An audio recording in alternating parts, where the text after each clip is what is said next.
لوگو اپنے پروردگار کی عبادت کرو جس نے تم کو اور تم سے پہلے لوگوں کو پیدا کیا تاکہ تم اس کے عذاب سے بچو، جس نے تمہارے لیے زمین کو بچھونا اور آسمان کو چھت بنایا اور آسمان سے مے برسا کر تمہارے کھانے کے لیے انواع و اقسام کے میوے پیدا کیے، بس کسی کو اللہ کا ہمسر نہ بناؤ اور تم جانتے تو ہو۔ اور اگر تم کو اس کتاب میں جو ہم نے اپنے بندے پر نازل فرمائی ہے کچھ شک ہو تو اسی طرح کی ایک صورت تم بھی بنا لاؤ اور اللہ کے سوا جو تمہارے مددگار ہوں ان کو بھی بلا لو اگر تم سچے ہو۔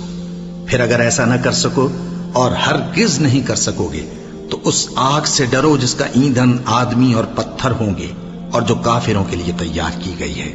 اور جو لوگ ایمان لائے اور نیک عمل کرتے رہے ان کو خوشخبری سنا دو کہ ان کے لیے نعمت کے باغ ہیں جن کے نیچے نہریں بہہ رہی ہیں،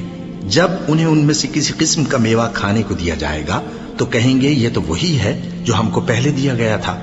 اور ان کو ایک دوسرے کے ہم شکل میوے دیے جائیں گے اور وہاں ان کے لیے پاک بیویاں ہوں گی اور وہ بہشتوں میں ہمیشہ رہیں گے۔ اللہ اس بات سے آر نہیں کرتا کہ مچھر یا اس سے بڑھ کر کسی چیز مثلا مکھی مکڑی وغیرہ کی مثال بیان فرمائے۔ اب جو مومن ہیں وہ یقین کرتے ہیں کہ وہ ان کے پروردگار کی طرف سے سچ ہے، اور جو کافر ہیں وہ کہتے ہیں کہ اس مثال سے اللہ کی مراد ہی کیا ہے۔ اس سے اللہ بہتوں کو گمراہ کرتا ہے اور بہتوں کو ہدایت بخشتا ہے، اور گمراہ بھی کرتا ہے تو نافرمانوں ہی کو، جو اللہ کے اقرار کو مضبوط کرنے کے بعد توڑ دیتے ہیں اور جس چیز یعنی رشتہ قرابت کے جوڑے رکھنے کا اللہ نے حکم دیا ہے اس کو قطع کیے ڈالتے ہیں اور زمین میں خرابی کرتے ہیں، یہی لوگ نقصان اٹھانے والے ہیں۔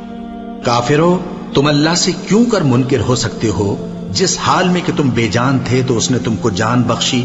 پھر وہی تم کو مارتا ہے، پھر وہی تم کو زندہ کرے گا، پھر تم اسی کی طرف لوٹائے جاؤ گے۔ وہی تو ہے جس نے سب چیزیں جو زمین میں ہیں تمہارے لیے پیدا کی، پھر آسمانوں کی طرف متوجہ ہوا تو ان کو ٹھیک ٹھیک 7 آسمان بنا دیا، اور وہ ہر چیز سے خبردار ہے۔ اور وہ وقت یاد کرنے کے قابل ہے جب تمہارے پروردگار نے فرشتوں سے فرمایا کہ میں زمین میں اپنا نائب بنانے والا ہوں۔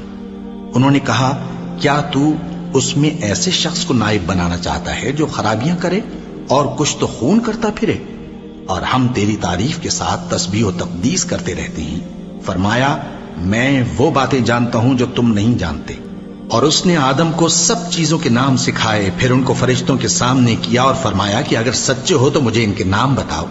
انہوں نے کہا تو پاک ہے، جتنا علم تو نے ہمیں بخشا ہے اس کے سوا ہمیں کچھ معلوم نہیں، بے شک تو دانا ہے